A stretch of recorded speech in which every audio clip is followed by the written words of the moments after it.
கன்னியாகுமரி மாவட்டம் பாஜகவின் கோட்டை என்ற சொல்லுக்கு பின்னால் இருந்த ஒற்றை மனிதர். இவர் சேவை டெல்லிக்கு தேவை என அமித்ஷாவை புகழாரம் சூட்டும் அளவிற்கு கட்சிக்காக செயல்படுபவர். மாநில தலைவராக இருந்து சிறப்பாக செயல்பட்டதால் அமைச்சர் பதவியை அடைந்தவர். எளிமையான குணத்தால் கன்னியாகுமரி மக்களை ஈர்த்தவர்.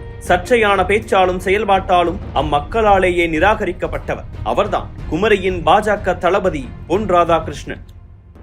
முன்னாள் முதல்வரும் பெருந்தலைவருமான காமராஜர் மீதும் காங்கிரஸ் மீதும் பற்று கொண்ட பொன்னையா ஐயப்பன் மற்றும் தங்கமணி தம்பதிக்கு 1952 ஆண்டு மார்ச் 1 அன்று பிறந்தார் ராதாகிருஷ்ணன். விருதுநகரில் இளங்கலை கல்வியை முடித்த ராதாகிருஷ்ணன் சென்னை சட்டக்கல்லூரியில் BL முடித்தார். ராதாகிருஷ்ணனுக்கு இளம் வயதில் இருந்து இந்து மதத்தின் மீது தீராத பக்தியும் நாட்டுப்பற்றும் அதிகம். இந்நிலையில் ராதாகிருஷ்ணனின் அண்ணன் ராமகிருஷ்ணன் ஜனசங்கத்தில் இணைந்து ஒரே வருடத்தில் அதன் மாவட்ட தலைவராகவும் உயர்ந்ததை பார்த்தார்.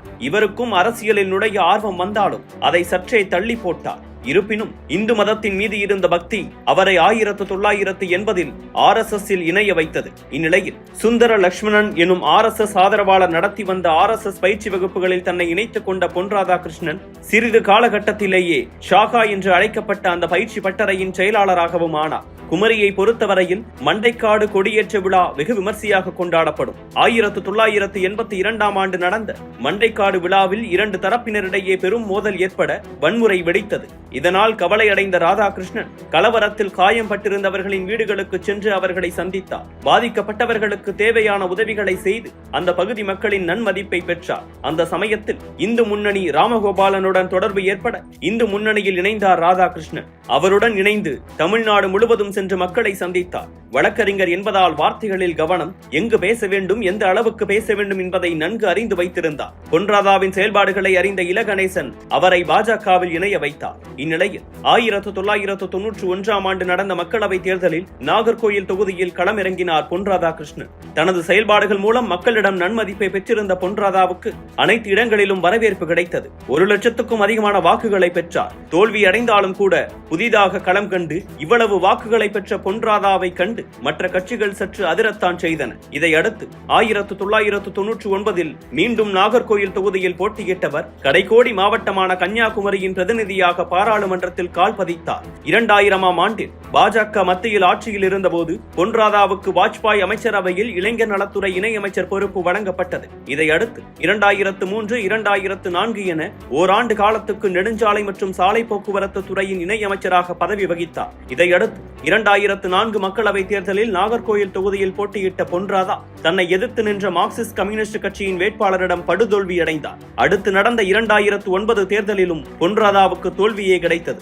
இருந்தாலும் தனது முயற்சியில் அவர் சற்றும் மனம் தளரவில்லை. அவரை தாண்டி வேறு ஒருவரை அங்கு நிறுத்த பாஜகவும் விரும்பவில்லை. மீண்டும் 2014 ஆண்டு மக்களவை தேர்தலில் கன்னியாகுமரி தொகுதியில் போட்டியிட்ட பொன் ராதாவுக்கு இம்முறை குமரி மக்கள் MP-யாகும் வாய்ப்பை கொடுத்தனர். தமிழ்நாட்டில் பொன் ராதா தலைமையில் தேர்தலை சந்தித்து 2 MP-க்களை கூட்டணி பெற்றதால் மோடி அமைச்சரவையில் மத்திய இணையமைச்சராகவும் அவருக்கு பதவி கிடைத்தது. அமைச்சரான பொன் ராதா தமிழ்நாட்டில் இருந்து மோடி அரசுக்கு எதிராக எழும் அனைத்து விமர்சனங்களுக்கும் பதில் சொல்லும் நபராகவும் மாறினார். 2018 ஆண்டு இணையத்தில் மீட்டூ விவகாரம் சூடுபிடித்திருந்த சமயம் பிரபல நடிகர்கள் அரசியலில் முக்கிய புள்ளிகள் என்று பலரை மீட்டூ ஹேஷ்டாக் கை காட்டியது. அப்போது பேட்டி ஒன்றில் அமைச்சர்கள் பெயரும் அடிபடுகிறது, வைரமுத்துவையும் டாக் செய்கிறார்களே என்று பொன் ராதாவிடம் கேள்வி எழுப்பப்பட்டது. அதற்கு நானும் நீங்களும் எல்லோரும் பெண்கள் கிட்ட பழகிறோம் தான், அதுக்காக போற போக்கில் இப்படி ஒருத்தர் சொல்லிட்டு போறது சில வக்கர புத்தி கொண்டவர்களோட செயல்பாட்டால வந்த விளை.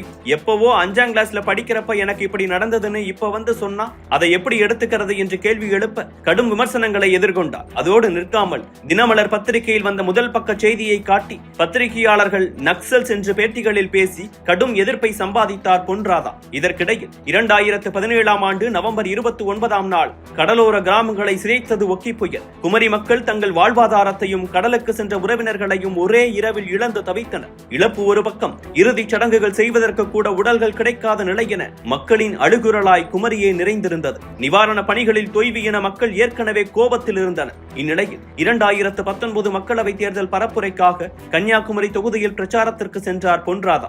ஒக்கி புயல் அப்போ ஏன் இங்க வரல என்று கேட்டவாறே மக்கள் அவரை விரட்டி அடித்தனர். அந்த அதிருப்தியே பொன்னாருக்கு தேர்தல் முடிவையும் வெளிக்காட்டியிருந்தது. அந்த தேர்தலில் காங்கிரசின் வசந்தகுமார் வெற்றி பெற்றிருந்தார். இந்த தேர்தல் தோல்விக்கு பிறகு தமிழ்நாடு பாஜக தலைவர் பதவியை பெற தீவிரமாக வேலை பார்த்தார் அவர். ஆனால் எல்முருகன் தலைவராக நியமிக்கப்பட அதிருப்தியானார் பொன் ராதா. அதன் பிறகு கட்சி நிகழ்ச்சிகளோ கூட்டங்களோ எதிலும் பெரிய அளவில் கலந்து கொள்ளாமல் தவிர்த்தார் பொன் ராதா. உள்துறை அமைச்சரான அமித்ஷாவின் ஹிந்தி குறித்த பேச்சுக்கு எதிராக தமிழ்நாட்டில் கடும் எதிர்ப்பு கிளம்பியிருந்த சமயம் அது. நிகழ்ச்சி ஒன்றில் பேசிய மோடி சமஸ்கிருதத்தை விட தமிழ் பழமையான மொழி என புகழ அது வெறும் பேச்சு என்று திமுக உள்ளிட்ட கட்சிகள் விமர்சனம் செய்தன. உடனே பொன் ராதா மோடிக்கு தமிழ் மீது பற்று உண்டு, தமிழுக்கு அவர் செய்த நன்மைகளுக்கு தமிழர்கள் அவரை கொண்டாடியிருக்க வேண்டும், ஆனால் தமிழன் நன்றி மறந்தவன் என்று பேசி எதிர்ப்பை சம்பாதித்துக் கொண்டார். அதோடு CAAவுக்கு ஆதரவாக 2020ஆம் ஆண்டின் தொடக்கத்தில் பேரணி ஒன்றை குமரியில் நடத்தினார் பொன் ராதா. அப்போது பேசிய அவர் கிறிஸ்தவ பாதிரியார்களை இந்த மாவட்டத்தை விட்டு விரட்ட வேண்டும் என்று பேச